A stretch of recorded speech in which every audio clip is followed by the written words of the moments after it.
Good afternoon and welcome to BJC Mitzvah A number 139, part 1. A mitzvah that keeps us on its way. New mitzvah, the prohibition to eat the flesh of the inner Chatas offerings, also found in the third book, Vayikra, Parshas Sav. And here we go.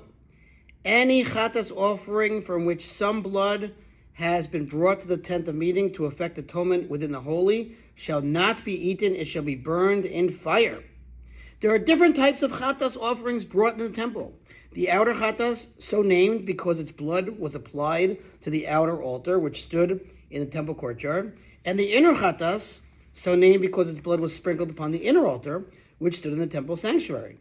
As was explained in the previous mitzvah, the amurim, the sacrificial portions, of all the Chatas offerings were burned on the outer altar, but with regard to the rest of the meat, there was a distinction between them.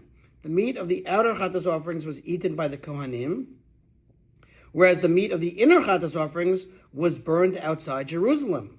The Torah elsewhere commands that the meat of the inner Chatas be burned.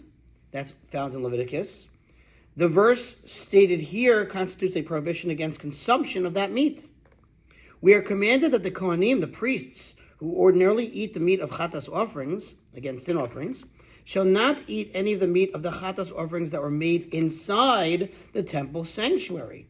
That is to say, the meat of those Chatas offerings whose blood was sprinkled upon the inner altar, which was situated in the Heichal, the sanctuary. As it is stated in Leviticus, any Chatas offerings from which some blood has been brought to the tent of meeting to effect atonement within the holy shall not be eaten, it shall be burned in fire.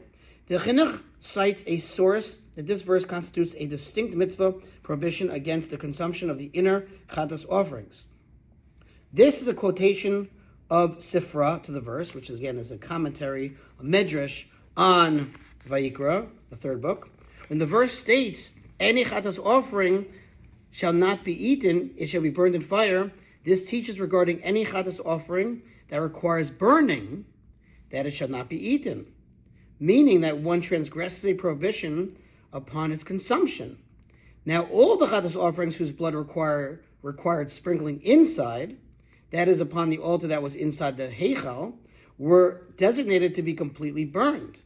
This matter is well known and is explicit in Scripture.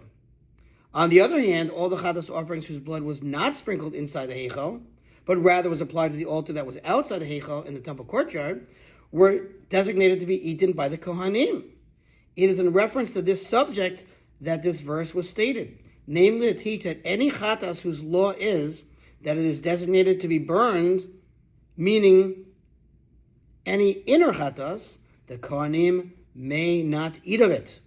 And we will continue with this mitzvah, God willing, tomorrow. Thanks for listening to Sponsor Future Mitzvah 36 from Honey for the Gold. Have a wonderful day.